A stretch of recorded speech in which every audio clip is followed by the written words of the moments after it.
Ya, Anda kembali bersama kami di Road to CNBC World 2023, masih bersama dengan Presiden Direktur Aldira Cita Sekuritas Indonesia, Rudi Utomo. Pak Rudi, kita lanjutkan kembali Siap, dialognya. Pak. Pak Rudi mengamati juga terkait fenomena penggalangan dana di Bursa Efek Indonesia yang mana juga semakin ramai hingga hari ini. Pak Rudi, bagaimana refleksinya terhadap kinerja, khususnya kinerja keuangan di Aldira Cita Sekuritas Indonesia? Ya, kalau kinerja keuangan di Aldira memang dari tahun ke tahun kita makin meningkat ya. Karena apa? Karena memang kita mampu menciptakan suatu produk-produk atau layanan yang dibutuhkan dalam lembaga jasa keuangan, Pak.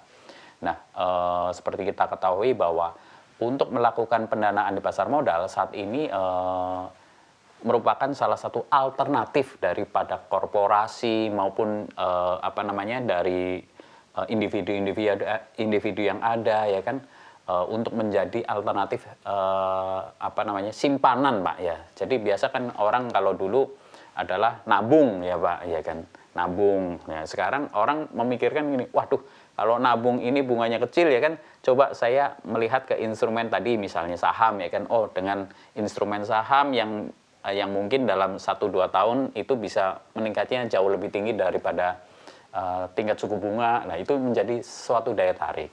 Nah, inilah yang perlu kita tangkap, bahwa peluang-peluang yang ada ini kita perlu kemas dengan jasa layanan maupun produk, sehingga semua stakeholder dari pasar modal, terutama calon-calon investor, tadi juga termasuk generasi Gen Z itu ya kan, bisa melihat Aldira ini merupakan suatu pilihan perusahaan yang bisa mereka melakukan aktivitas di pasar modal.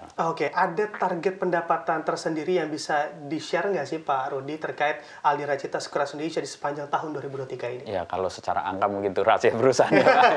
Tapi memang kita melihat bahwa dari tahun ke tahun kita menargetkan selalu bertumbuh, Pak. Ya, selalu bertumbuh. Karena kita juga lihat bahwa jumlah investor retail kita juga setiap tahun bertumbuh ya kan, jumlah investor korporasi juga setiap tahun bertumbuh, sehingga kita optimis bahwa dalam masa mendatang Indonesia merupakan suatu lahan yang baik untuk kegiatan di bidang lembaga jasa keuangan, Pak. Oh, oke, masih cukup perspektif bahasanya begitu ya Pak Rudi ya. Betul. Nah, Pak Rudi, andai kita bicara terkait lini bisnis yang dimiliki oleh Aldira Cita Sekuritas Indonesia, sebetulnya yang lebih dijagokan, lini bisnis yang mana Pak Rudi? Nah, sebetulnya kalau di pasar modal itu kan luas, Pak, ya. Kebetulan kita ada beberapa kegiatan bisnis yang kita lakukan, seperti kegiatan berkaitan dengan investment banking, ya kan. Terus juga berkaitan dengan kegiatan fixed income trading. Kita juga tentunya kalau sekuritas harus ada equity ya, Pak. Dan kita juga ada layanan berkaitan dengan advisory, Pak. Ya, jadi semua ini yang kita miliki ya kan, sehingga yang secara langsung nih ya kan, sehingga kita bisa memenuhi semua kebutuhan yang ada di pasar modal.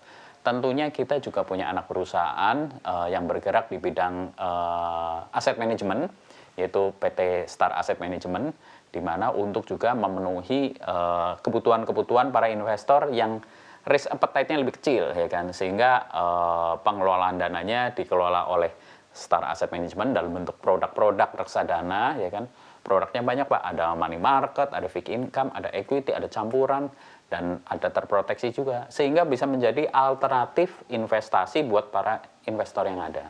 Oke, baik. Tadi sebelum kita dialog begitu ya Pak Rudi, kita sempat berbincang di mana Pak Rudi sudah 25 tahun bergerak di sektor ini. Sebetulnya untuk memandang sektor bisnis dari sekuritas di tahun 2023 ini, bahkan di tahun politik nanti di tahun 2024, bagaimana view dari Anda Pak Rudi? Ya, kalau kita lihat, Pak, dari siklus yang ada sejarah perpolitikan kita ya kan, insya Allah nanti juga pemilu ini juga akan berjalan lancar ya kan, sehingga menurut saya ini merupakan suatu peluang juga, Pak, peluang ya kan. Jadi peluang bukan hanya buat perusahaan efek, tapi peluang juga buat para investor, bahwa kita selama berapa kali periode melakukan pemilu, kondisinya akan baik-baik aja dan akan akan menghasilkan suatu pemimpin yang bisa diterima lah oleh semua pihak, sehingga menurut saya nggak ada sesuatu kekhawatiran. Nah, kita juga selaku pelaku usaha ya kan, tidak melihat tahun politik ini merupakan suatu ancaman, tapi merupakan suatu peluang ya kan. Karena apa, Pak? Karena mungkin kalau di dalam bidang investasi itu ada namanya penurunan, pasti nanti ada namanya kenaikan, ya kan. Siklus kan selalu begitu Pak investasi. Ya. Untuk strategi khususnya ada atau enggak sih Pak Rudi terkait menghadapi tahun politik nanti dari Aldi Rajita? Jadi kalau kita secara khusus tidak ada, tapi memang kita melihat bahwa kita tetap optimis bahwa hal-hal ini akan berjalan dengan baik sih Pak. Oke, Anda kita amati di mana secara global begitu ya, kita amati juga The Fed masih cukup hawkish untuk menaikkan suku bunga acuannya. Apakah memang sentimen dari global ini juga berdampak cukup negatif ke bisnis Anda, Pak Rudi? Ya, kemarin memang beberapa periode yang lalu The Fed itu secara ini signifikan menaikkan suku bunga ya Pak ya. Ini memang waktu itu challenge-nya buat kita adalah bagaimana produk yang kita handle dalam hal ini kan kebetulan kita juga aktif di dalam bidang penerbitan obligasi, itu kan akan sangat related sekali dengan pengaruh seperti itu. Nah, kita melihat beberapa industri-industri yang kira-kira cukup baik yang prospeknya ya kan, sehingga bisa memberikan tingkat yield atas obligasi yang diterbitkan itu bisa semakin menarik ya kan. Karena kan compare-nya apa begitu Pak. Kalau tingkat suku bunga naik kan biasanya ke Indonesianya ya begitu ya, harga jadi turun atau apa. Nah, itu yang kita coba arahkan juga kepada para issuer bahwa kalian harus memiliki suatu produk yang bisa menjadi alternatif terkait dengan threat atau ancaman yang ada di global itu ya. Oke, produk seperti apa itu yang akan tentunya menjadi inovasi bagi Aldi Rajita menghadapi kondisi global yang terjadi? Ya, karena saat ini memang kita aktif dalam bidang kegiatan penjaminan emisi obligasi, tentunya kita sekarang tetap melakukan kegiatan penjaminan emisi obligasi dengan target-target emiten yang memiliki reputasi yang baik, ya kan, tidak ada cacat celah, ya kan, dan memiliki tingkat investasi atau yield yang baik, Pak. Jadi kita selektif emiten yang kita coba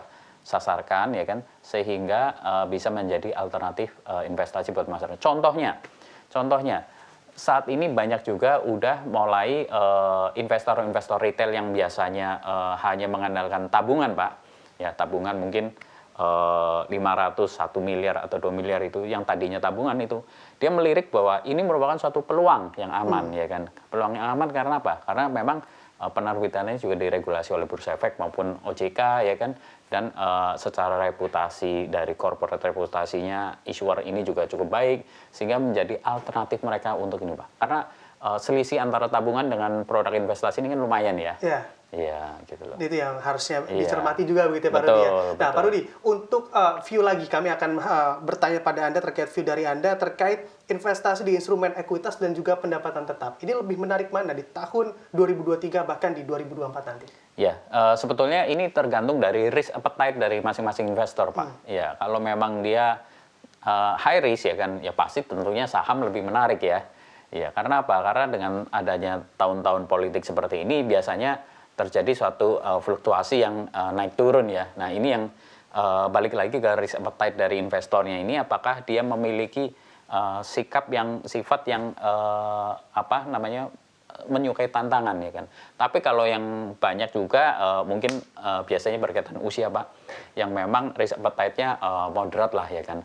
Ya udah yang penting aman-aman aja, yang penting hasilnya lebih daripada tabungan. Nah, ini yang bedanya di situ ya. Tapi ini dua-duanya ini merupakan suatu peluang ya. Terutama juga buat Aldi Rajita untuk menggrab tadi misalnya dia risk appetite-nya high risk ya kan, kita akan arahkan ke mungkin saham ya kan, mungkin ke beberapa instrumen lainnya. Tapi yang moderat ya kan, yang nggak memiliki high risk itu kita arahkan ke reksadana. Ya, jadi cita-cita kita adalah menjadi one stop solution lah in financial market, Pak. Wah, Ya. ini dia nih, kita doakan bersama ya, Pak. Terima kasih, Pak. Ya. Semoga visinya juga bisa terwujud, Pak Rudi. Ya. Pak Rudi, mungkin terakhir pertanyaan untuk Anda.